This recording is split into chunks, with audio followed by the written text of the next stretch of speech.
लेकर आया हूँ पाइथन का एक बेसिक कोर्स। इस कोर्स करने के बाद आप बेसिक इंस्टॉलेशन से लेकर एडवांस प्रोग्रामिंग कॉन्सेप्ट के बारे में जानेंगे। अगर आप ऐसे स्टूडेंट हैं जिनको प्रोग्रामिंग की थोड़ी बहुत नॉलेज है और आपने कोई बेसिक सी प्रोग्रामिंग की हुई और आप प्रोग्राम सीखना चाहते हैं तो ये कोर्स आपके लिए है। या अगर आप कोई बिल्कुल ऐसे स्टूडेंट हैं जिनको प्रोग्रामिंग की बिल्कुल भी नॉलेज नहीं है, यानी इससे पहले आपने कोई भी प्रोग्रामिंग नहीं की, तो फिर आप इस कोर्स की हेल्प से प्रोग्रामिंग सीख सकते हैं। मैंने बिल्कुल इसको बेसिक रखा है, जेनेरिक सा रखा है, यानी इसको कोई भी सीख सकता है। अगर आपको कंप्यूटर्स चलाना आता है और आपको Word, Excel, PowerPoint, MS Office पे काम आता है तो ये आप कोर्स कर सकते हैं। तो इस कोर्स करने के बाद अगर आप इस कोर्स को पूरा कंप्लीट कर लेंगे तो आप एज अ फ्रीलांसर भी काम कर सकते हैं, आप वेबसाइट डेवलपर भी कर सकते हैं, डेटा साइंसेस के अंदर भी, और IoT के बारे में भी आप एडवांस कोर्सेज कर सकते हैं। तो इस कोर्स को करने के लिए आपको खाली 2 चीज़ें रिक्वायर्ड हैं। एक, आपको कोई PC या लैपटॉप चाहिए, और दूसरा आपको कोई इंटरनेट का कनेक्शन चाहिए। अगर ये 2 चीज़ें आपके पास हों और आप विलिंग हो तो आप इस कोर्स को कर सकते हैं। तो चलें इस कोर्स को शुरू करते हैं। सबसे पहले हम देख लेते हैं पाइथन क्या है। Python is a computer programming language often used to build a website and software. Python is a general purpose language, meaning it can be used to create a variety of different program, is not specialized to any specific problem। यानी Python क्या है, हमारे पास एक programming language है। इस programming language में हम किसी भी तरह का, जनरल पर्पस का मतलब है किसी भी तरह का प्रोग्राम बना सकते हैं। वो डेटाबेस भी हो सकता है, वो वेबसाइट से रिलेटेड भी हो सकता है, या वो किसी और चीज़ से भी रिलेटेड हो सकता है। यानी को वो कोई स्पेसिफिक नहीं है, कोई भी एक जनरल पर्पस प्रोग्राम आप इसमें बना सकते हैं। अच्छा, पाइथन को कौन कौन सी वेबसाइट्स यूज़ कर रही हैं? जो पाइथन के बड़े बड़े जो अभी यूज़र्स हैं उनके अंदर आप देखें तो इंस्टाग्राम भी पाइथन यूज़ कर रहा है, ऊबर, गूगल, यूट्यूब और नेटफ्लिक्स, ये सारी जितनी भी वेबसाइट्स हैं और जितनी बड़ी बड़ी कंपनीज हैं ये पाइथन को यूज़ कर रही हैं। तो जब ये लोग यूज़ कर रही हैं इसका मतलब है पाइथन का बहुत ज़्यादा स्कोप है। तो इस कोर्स को आप शुरू से आखिर तक देखिएगा, और अगर आप किसी को रिकमेंड भी कर सकते हैं ये कोर्स। अगर आपका कोई किड है, फ्री है, या आपकी कोई वाइफ या आपकी कोई हाउस वाइफ है या कोई सिस्टर है, उसको भी आप ये कोर्स करा सकते हैं ताकि वो फ्रीलांसिंग में अर्निंग कर सके। तो ये मैंने बिल्कुल बेसिक सा कोर्स डिज़ाइन किया है। मैं इसको बिल्कुल आपको बेसिक लेके चलूँगा। अगर आपको कोई चीज़ समझ में ना आए इससे रिलेटेड तो फिर आप वो मुझसे कमेंट्स में पूछ सकते हैं, ठीक है। तो सबसे पहले हम देख लेते हैं कि हम पाइथन को किस तरह से इंस्टॉल करेंगे। तो सबसे पहले हमें क्या करना होगा, इंस्टॉलिंग पाइथन। पाइथन को इंस्टॉल करने के लिए आपको 2 चीज़ों की रिक्वायरमेंट होगी। एक तो आपको कोई विंडोज़ ऑपरेटिंग सिस्टम चाहिए, और उसके अलावा एक पाइथन का सॉफ्टवेयर चाहिए जो हम अभी डाउनलोड करेंगे। उसके बाद जब हम इसको इंस्टॉल कर लेंगे तो उसको रन करने के लिए, यानी किसी भी लैंग्वेज को रन करने के लिए हमें कोई कोड एडिटर चाहिए होता है। तो अभी हम पाइथन के केस के अंदर क्या करेंगे, हम एक कोड एडिटर यूज़ करेंगे जिसको हम कहते हैं विजुअल स्टूडियो कोड। अभी ये मैं आपको सारी चीज़ें डेमो करके भी दिखाऊंगा। तो इसको हम क्या करेंगे, सबसे पहले हम पाइथन को डाउनलोड करेंगे, उसके बाद हम सेकंड स्टेप जो होगा कोई कोड एडिटर को हम डाउनलोड करेंगे। तो मैंने विजुअल स्टूडियो कोड एडिटर करा है चूज़, ये बहुत ज़्यादा यूज़ होता है पाइथन के साथ। इसमें और भी प्रोग्रामिंग लैंग्वेज यूज़ कर सकते हैं, हम पाइथन को यूज़ करेंगे। और उसके बाद हम इसके की फीचर को देखेंगे इस लेक्चर के अंदर कि ये किस तरह से वर्क करता है ये विजुअल स्टूडियो कोड एडिटर। तो ये सारी चीज़ें मैं आपको बताऊंगा। तो चलें, उसके बाद हम सबसे पहले क्या करेंगे, हम वेबसाइट पे जाएंगे पाइथन की जो वेबसाइट है उसका लिंक है python.org। वहाँ जाके हम पाइथन को डाउनलोड कर लेंगे। तो चलें, हम चाहते हैं अपने वेबसाइट पे। तो ये देखें, पहली जो वेबसाइट आ रही है python.org, और इसमें हम डाउनलोड्स का लिंक आ रहा है आपका। आप सिंपल डाउनलोड्स पे जाएँ और यहाँ आपको नज़र आ रहा होगा पाइथन 3.10.6, ये लेटेस्ट वर्जन है। देखिए मेरे पर डाउनलोड होना शुरू हो गया है। मैं इसको फिलहाल कैंसिल कर देता हूँ क्योंकि मैंने ऑलरेडी डाउनलोड किया हुआ है, ठीक है। तो इसको डाउनलोड करने के बाद हम क्या करते हैं, इसको इंस्टॉल करते हैं। इंस्टॉल करने के लिए आपको क्या करना पड़ेगा, अपने PC पे जाना पड़ेगा। PC में मैंने इसको डाउनलोड करके रखा हुआ है। तो देखिए ई के अंदर सॉफ्टवेयर है, और सॉफ्टवेयर में आपको एक डाउनलोड फोल्डर नज़र आ रहा होगा। यहाँ एक फाइल आ गई पाइथन को, इसको मैं डबल क्लिक कर लेता हूँ। पाइथन की इंस्टॉलेशन बिल्कुल सिंपल सी है। यहाँ आपको एक चेक मार्क लगाना होगा ऐड पाइथन 3.2 पर। ये हम इसलिए लगाते हैं कि अगर इसको हम लगा देंगे तो उसके बाद हम इसको कमांड प्रॉम्प्ट से भी पाइथन को यूज़ कर सकते हैं, मतलब इसको एक्सेस कर सकते हैं। उसके बाद इंस्टॉल नाउ पे को क्लिक करते हैं तो देखें ये पाइथन इंस्टॉल होनी शुरू हो गई हमारे पास। तो पाइथन की इंस्टॉलेशन बिल्कुल स्ट्रेट फॉरवर्ड है, इसमें कोई भी ऐसी चीज़ नहीं है जिसके अंदर आपको कोई ज़्यादा चीज़ें करनी है, सिर्फ एक चेक बॉक्स लगाना है। अच्छा, उसके बाद हम क्या करते हैं, हम पाइथन को डाउनलोड कर लेंगे, इंस्टॉल कर लेंगे। उसके बाद आप देखें तो उसके बाद आपको अच्छा, उसके बाद हमें क्या करना होगा, जब पाइथन हमारे पास इंस्टॉल हो जाएगी तो उसको हम चेक भी कर सकते हैं कि पाइथन सही इंस्टॉल हुई नहीं है। तो उसकी कमांड होती है जिसके लिए हम लिखते हैं पाइथन स्पेस -- वर्जन। इसको हम जब भी टाइप करेंगे तो अगर ये हमें एक आउटपुट दे दे, यहाँ एक ऑप्शन होता है डिसेबल पाथ लाइन लिमिट, इसको आप चेक लगा दें ताकि ये आपकी कैरेक्टर लिमिट को एक्सीड करे तो कोई एरर ना। तो हम इसको डिसेबल कर देते हैं और इसको यस कर देते हैं। तो आपके पास पाइथन जो हो गया वो इंस्टॉल हो गया सक्सेसफुल। हम इसको क्लोज कर देते हैं। चेक करने का तरीका होता है, कमांड प्रॉम्प्ट पे जाएं।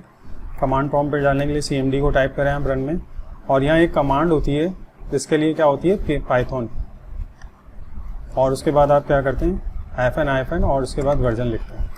अगर ये आपको आउटपुट देते हैं, देखिए मेरे पास आउटपुट आ गए 3.10.6, इसका मतलब है मेरे पास सक्सेसफुली मैंने पाइथन को इंस्टॉल कर लिया।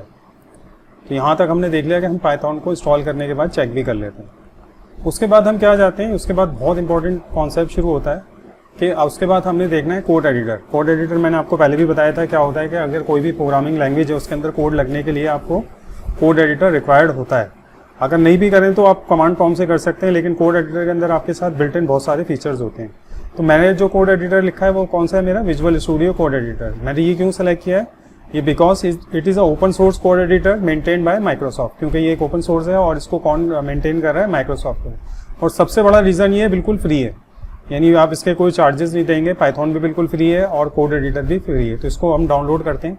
इसको डाउनलोड करने के लिए हमें कौन सी साइट पे जाना पड़ेगा, आपको जाना पड़ेगा code.visualstudio.com, यानी इस साइट पे आप जाएंगे तो आप जाके वहाँ पे इस कोड एडिटर को डाउनलोड कर सकते हैं। तो चलो हम वेबसाइट पे चलते हैं।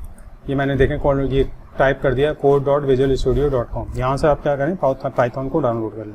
यहाँ लिंक नज़र आ रहा होगा डाउनलोड को विंडोज़, हम इसको क्लिक कर लेते हैं और हम ये मैं ऑलरेडी डाउनलोड कर चुका हूँ तो मैं इस डाउनलोड को कैंसिल कर देता हूँ क्योंकि मुझे अभी इसकी रिक्वायरमेंट नहीं है। तो अब हम इसको इंस्टॉल करेंगे। तो इसको इंस्टॉल करने का भी बहुत इजी सा वे है। हम वापस अपनी मशीन में जाते हैं और ये देखें मैंने लिखा हुआ है visual studio code user setup for 64 bit Windows. तो इसको हम डबल क्लिक कर लेते हैं। इसका सेटअप भी बहुत ही सिंपल सा है। आप इसको एक्सेप्ट कर लें, नेक्स्ट कर लें, नेक्स्ट कर लें, उसके बाद नेक्स्ट कर लें और यहाँ पे क्रिएट शॉर्टकट आइकॉन भी बना दे, नेक्स्ट कर लें और इसको हम इंस्टॉल कर लेते हैं। तो ये बहुत स्पीड से इंस्टॉल होता है।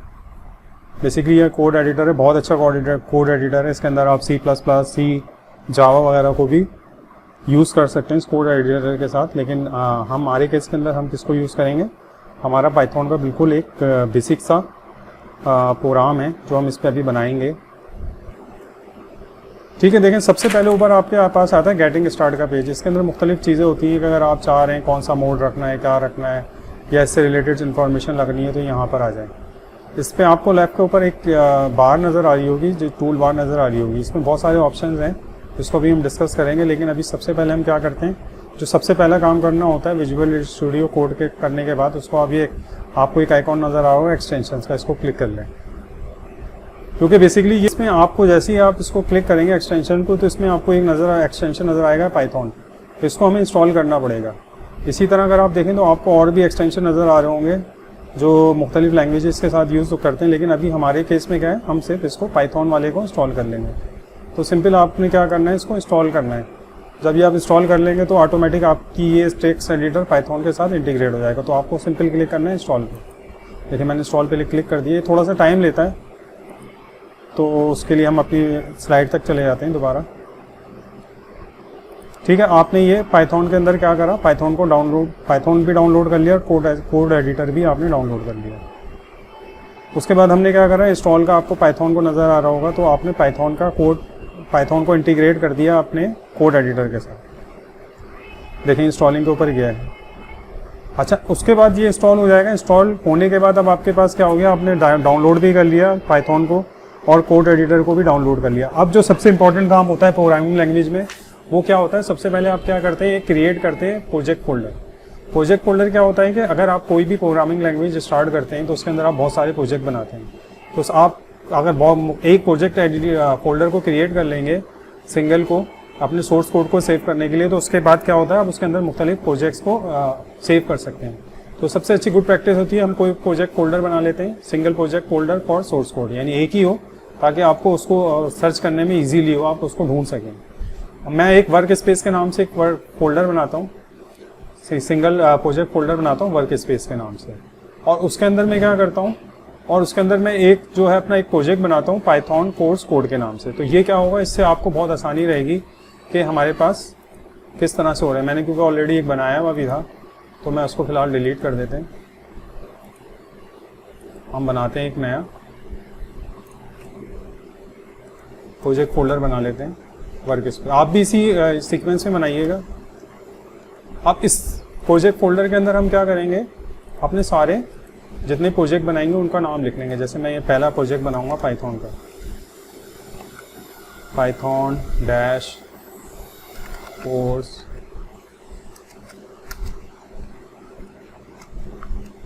डैश कोडिंग, सही।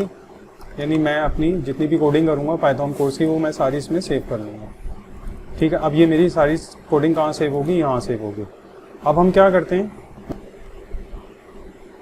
ठीक है, अभी आपके पास इसकी थोड़ी सी हम ये हमारा आ गया विजुअल। सारा टाइम हमने जो करना है पास वो यहाँ करना है, यानी सारी कोडिंग हमने इस विजुअल स्टूडियो एडिटर के अंदर ही करनी है। तो उसके लिए हम देख लेते हैं इसका थोड़ा सा ओवरव्यू कि ये किस तरह से ये काम हमने कर लिया है। ये हमने क्या कर लिया, एक अपना प्रोजेक्ट बना लिया, सोर्स कोड को रखने के लिए हमने एक प्रोजेक्ट फोल्डर बना लिया और उसको हमने नाम दिया वर्क स्पेस का, और उसके अंदर हमने एक प्रोजेक्ट बनाया पाइथन कोर्स कोड। यानी यहाँ तक हम सारी चीज़ें कर चुके हैं। उसके बाद ये मैंने आपको दिखा भी दिया। उसके बाद हम देखते हैं, हाँ अब हम देखते हैं कोड एडिटर के मुतालिक देखते हैं कि ये कोड एडिटर में हम क्या करते हैं। तो visual code editor is a text based code editor that means you can create code in the file and save in hand writing. यानी हमने जो कोड एडिटर अभी डाउनलोड किया उसके अंदर हम क्या है, वो एक टेक्स्ट एडिटर की फॉर्म में काम करता है। तो हम कोई भी फाइल को क्रिएट करेंगे, रन करेंगे, एडिट करेंगे और सेव करेंगे। अच्छा, इसके अंदर कुछ ऑप्शंस होते हैं। जो फर्स्ट ऑप्शन है वो क्या करेगा, एक्सप्लोर द फाइल और browse the file. Second option क्या करेगा, सर्च। अगर आपको कोई अपने जो प्रोजेक्ट फोल्डर के अंदर कोई चीज़ सर्च करनी है, कोई टेक्स्ट फाइल वगैरह, तो उसको हम सर्च भी कर सकते हैं। फोर्थ ऑप्शन जो होगा हमारा डीबगिंग का होगा। डीबगिंग का मतलब क्या होता है, डीबगिंग का मतलब होता है कि आपने कोई प्रोग्राम बनाया और उसमें कुछ मिस्टेक्स हो गई, कुछ एरर आई हैं, तो उसको रिमूव करने के लिए हम जो ऑप्शन यूज़ करते हैं उसको प्रोग्रामिंग लैंग्वेज में डीबगिंग कहते हैं। तो हम उसको डीबग करेंगे अपने प्रोग्राम को। तो ये फीचर भी क्या होगा, हमारा कोड एडिटर के अंदर होगा।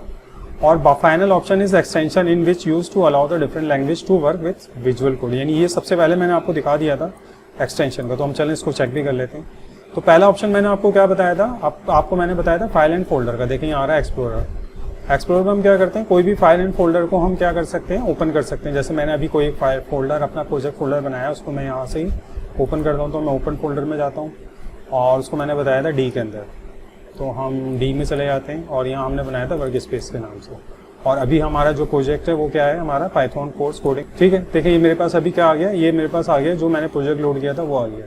अच्छा, दूसरा ऑप्शन क्या होता है, सर्च का। सर्च के अंदर क्या कर सकते हैं, अगर आपके पास कोई फाइल है प्रोजेक्ट के अंदर, उस फाइल को आपने सर्च करना है तो आप यहाँ से कर सकते हैं और उसको रिप्लेस भी कर सकते हैं। ये ऑप्शन है सोर्स कंट्रोल का, ये बहुत एडवांस्ड है, इसको हम अभी स्किप कर देते हैं। उसके बाद है रन एंड डीबग का। ये भी मैंने आपको बताया था कि रन एंड डीबग के अंदर क्या करते हैं, जब हम अपना कोई कोड लिखते हैं और उसके अंदर कोई एरर आता है तो उसको हम यहाँ से रिमूव और करेक्ट कर देते हैं। और फाइनल था एक्सटेंशन का। जैसे मैंने अभी एक्सटेंशन के अंदर आपको बताया था कि एक्सटेंशन के अंदर हम क्या करते हैं, पाइथन के एक्सटेंशन को हम इंस्टॉल करते हैं। तो हमने देखा अभी पाइथन के को इंस्टॉल किया हुआ। तो ये सारे हमारे इंस्टॉल्ड आ रहे हैं, जिसमें आपको पाइथन भी नज़र आ रहा होगा, ये पाइथन नज़र आ रहा है। तो ये सारे हमारे क्या इंस्टॉल्ड है। तो ये एक छोटा सा हमारे पास इंटरफेस था। तो आपको मैंने छोटा सा इंटरफेस दिखा दिया है, ये आप भी खुद भी डाउनलोड करें और उसको चेकआउट करें।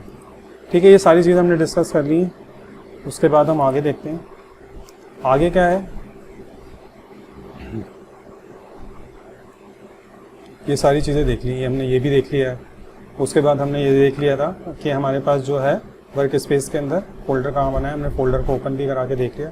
फाइनली अब मैं आपको क्या करता हूँ, एक टेक्स्ट फाइल इसके अंदर क्रिएट करा के दिखाता हूँ कि अगर हमने कोई प्रोजेक्ट करा है उसमें कोई भी फाइल क्रिएट करनी है। अभी ये प्रोग्रामिंग फाइल नहीं है, सिंपल मैं टेक्स्ट करा रहा हूँ ताकि मैं आपको एक अंदाज़ा हो कि किस तरह से हम इसमें काम कर सकते हैं। तो हम देखें यहाँ पे क्या है, हम फाइल पे चले गए। अभी कौन सा मेरा कोर्स खुला हुआ है, पाइथन कोर्स। तो यहाँ देखें प्लस का साइन नज़र आ रहा है, इसमें क्या नज़र आ रहा है, न्यू फाइल। तो हम इसको न्यू फाइल देते थे और यहाँ उसका नाम लिख देते हैं taz.txt। ठीक है, ये मेरी एक नई फाइल मैंने बनाई है और मैं इसको यहाँ इस पर काम कर देता हूँ, this is our new file. ठीक है, ये मैंने एक फ़ाइल बना ली और इसको मैंने सेव भी कर दिया। सेव करने के लिए आप कंट्रोल सेव भी करते हैं। हम वर्क स्पेस पे जाके चेक भी कर सकते हैं इसको।